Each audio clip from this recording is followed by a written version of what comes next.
what's going on guys? Mark back here on Mark's Aquatics. Now then, on today's little episode, we're going to start to breed Jack with this beautiful girl here. Now this isn't one of the ones that you've seen on the previous episode, the ones that we had imported. This is one that I've had for a while in the shrimp room. She's a big girl, as you see. She's got the vertical stripes on her, and we're feeding her up with bloodworm. Now I've got her in this tube inside the tank, which I've got a black sleeve which I place inside the tank to block them out for a few hours, and then I'll take it off again, and I've been doing that for the last day or so. She's blown up nice and fat, as we can see. She's got stunning reds, just like Jack has in her tail. I put a couple of bits of floating plants in there as well, a couple of bits of frog bit in there, just so she can go up there and feel a bit safe. Jack's been building his little bubble nest up here on this bit of polystyrene that I've put in there, bit of packing material. He's been very busy. Now then, what I've got, I'm going to do this in this tank, but what I've also got over here is I've bought two little tanks. Now my local pet shop, Pets at Home, were selling these off for £10 each, and they come with, they're just little kiddie starter tanks, and they've got little pumps in there, as you can see. Pumps, a little bit of gravel, everything that you need to start off for a little goldfish tank, little cold water setup. So all we've got to do is put a couple of heaters in these and get them up to the right temperature, and then we can get this little breeding project underway as well. I'm going to give these two a go in here, and I've done it in this way before with the tubes, and it works quite well with these big clear tubes. Obviously, as we know, they can get a little bit feisty with each other during this process,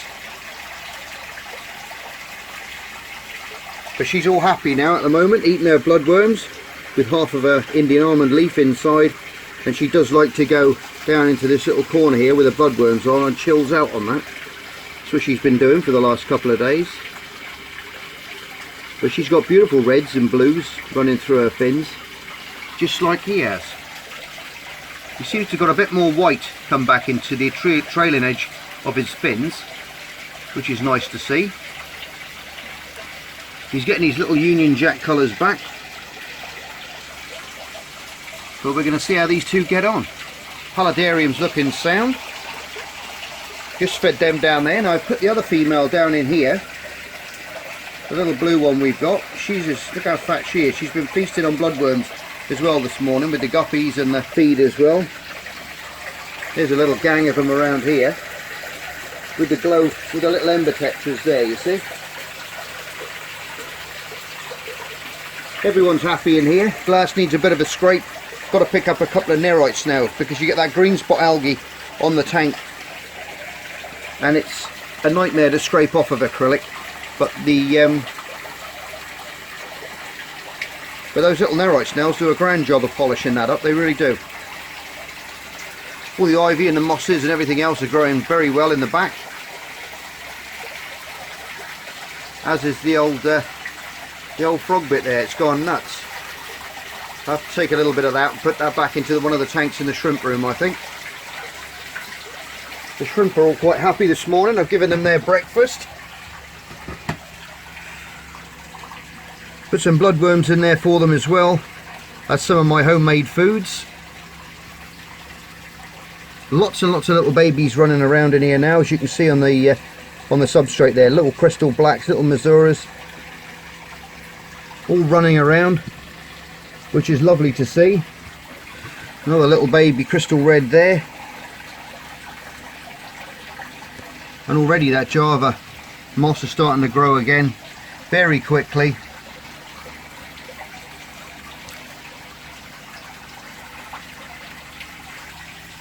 Great fun watching the shrimps racing around, chasing and pulling out these little bloodworms. They're burying themselves into the substrate, which is good because they'll go in there and they'll live, and when they hatch, the endlers will pick them off on the way up as well.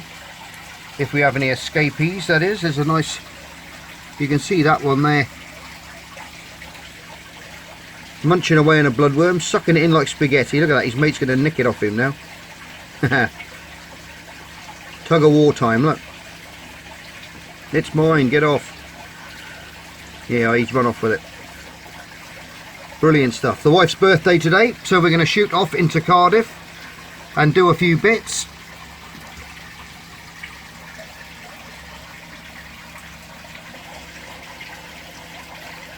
Yeah, our big crystal black there having his spaghetti this morning as well. It's very good to feed your bloodworm to your shrimps as well. So really good source of protein. And you won't beat a bit of live food and they go absolutely crazy for it. You don't want to put too much in there, but I've got a lot of fish in here as well, so it's nice to give them a good old mix. You can see some of the homemade food that I feed in there. I put that in there for them. They go crazy for that stuff as well. If you're unfamiliar with that video, go back and have a look at the how I make it. If you're new to the channel, there's quite a few videos on how to make homemade shrimp foods on this channel. Go and check them out and make some for yourself and save yourself some money. Especially with spring now in the UK, lots of new growth, lots of fresh shoots coming out which can all be used. They're packed with nutrients and minerals that can all be you can pick it now and you can freeze it down for later on, and they're all nice and soft and nothing's, you know, the leaves are still young, so they're not that look at those two fighting over that bloodworm. That's how mad they go for them. Yeah, sorry,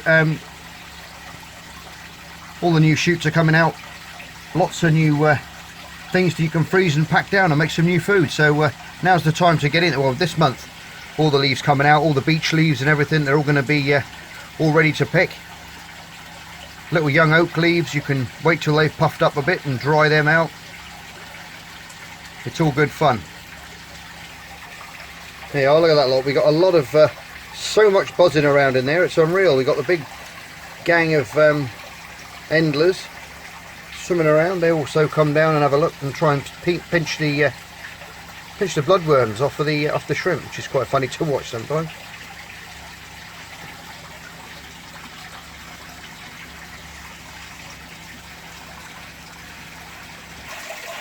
Yeah, she's stunning, this girl. Going to put a bit more weight in her at the moment. Don't panic, I've got a nice separator there, if you can see.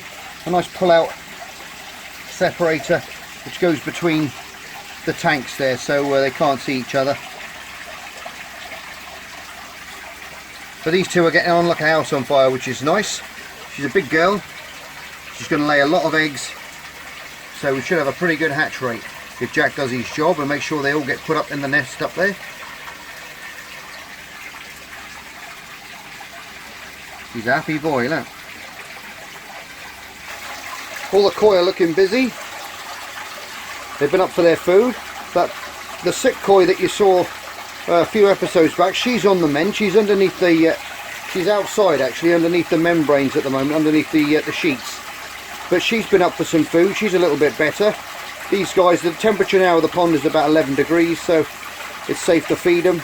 And it's not giving any cold spells now, so I'm just sparingly feeding them now every other day, just little bits, just to get them back into it, and also to let the filter build up with bacteria again, because obviously it's really died off. The colony in there's died off over the winter, so when they're not eating, they're not producing that waste and that ammonia, there's nothing for it to feed on, so it does tend to die back. So you've got to build that up slowly. First thing in the spring, if you start putting bucketfuls of food in there, you're going to overload your filter and your pond and everything, and you're going to have a bit of a game on your hands with ammonia build up. So go very, very carefully, you koi people out there, if you're listening. Feed them sparingly for the first few weeks, just little bits. Get their bodies used to producing, you know, to using the food again, utilising it. Make sure you're using like a wheat germ with garlic in, something like that, to boost their immune systems up, because it's going to be low after the winter, and it's a good time now to check them all out, make sure they're okay. If they've got ulcers or anything of that nature, we're going to probably treat them for Costia and Trichodina later on in the spring, because they're bound to have had some of that in there. So we can do a potassium permanganate treatment and wipe that out, ready for this summer. No one's flashing or itching at the moment, which is nice. Everyone looks nice and gracefully swimming around and happy. Can't see any. There's a little bit of carp pox on some of the younger ones' fins, but that's quite common in koi carp throughout the winter. They get these little slimy nodules on their fins, sometimes on their lips, but it's nothing to worry about, because as the temperature warms up, that'll clear up on its own.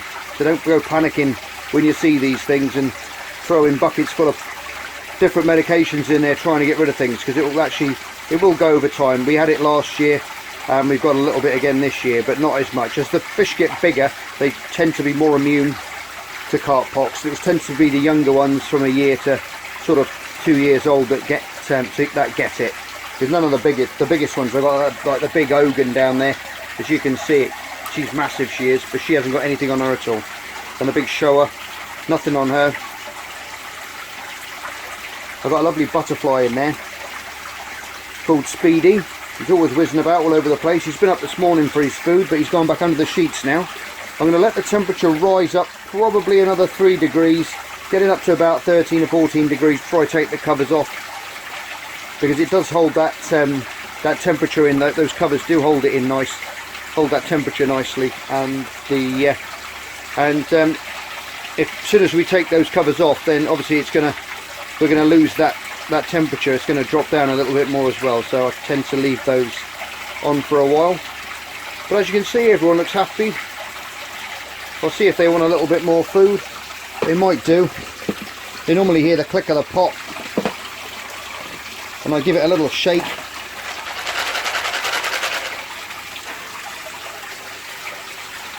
Throw a bit in. They're still very spooky because they haven't been fed, you see, throughout the winter. But they still recognise me when I come to the pond. Here we go. And it's lovely to see a bit more action.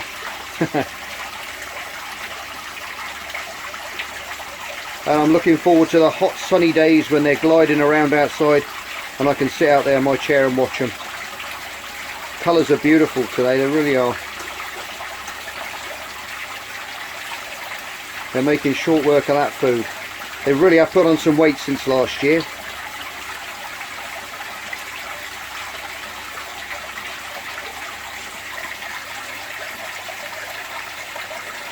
Nice to see you guys, it really is. Nice to see them all healthy. There you go, you can see all the ottos now, they're all out. Sorry ottos, what am I on about? Pygmy corries. The ottos are in the other tank, silly man. You can see they're up in the water column there, swimming around with the fish. Just giving this a water change this morning. And a little filter squeeze out the back. So everybody's happy. That Ricky is growing fantastic in the back there. You can see that it's actually growing out the water. That's the part of it there which is submerged. And that bit there, believe it or not, is growing out of the water, and it's really thickened up. Take you in a bit closer. That's the Rickia there. If you look under the water there, it's a lot more stringy. And when it comes out of the water, it's really clumped up, short little leaves on there coming out. Fantastic stuff, it's doing really well.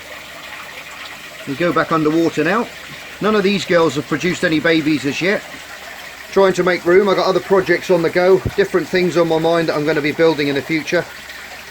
And if you're new to the channel, hit that subscribe button, guys, and the notification bell for upcoming videos. You're not going to miss anything that way. And I must say, these two are looking nice. She's colouring up. She's lovely coloured up now. Look at that.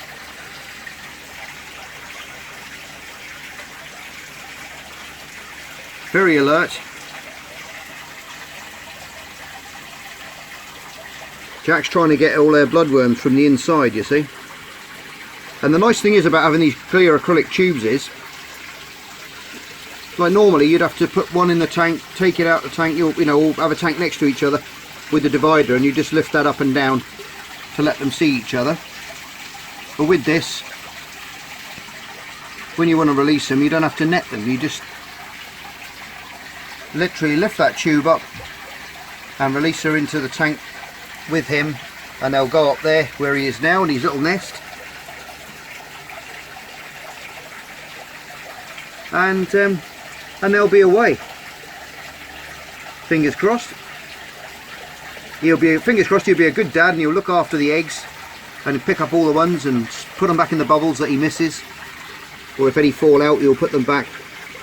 But it's going to be an interesting time now, so hopefully it'll all work out right.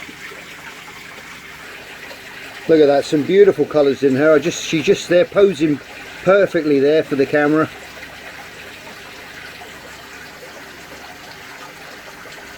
Hello girl.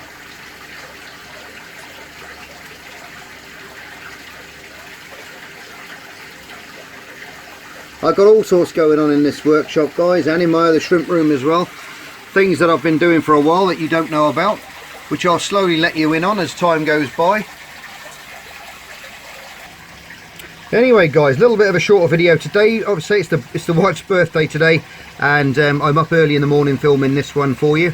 So I've got to get all suited and booted and get all looking nice, and we're going to go into Cardiff at some point and enjoy her birthday down there and spoil her. So I think we'll leave it at that. Like I said earlier guys, if you're new to the channel, hit that subscribe button and the notification bell, which would be brilliant. Great having you on board. Lots more coming up to see, lots more interesting builds, so stay tuned for that. And as always guys, you're all stars. Love you loads. Thanks for tuning in, thanks for watching, and I'll see you all on the next edition of Marcus Aquatics. Take care, bye for now. Just me and my guitar.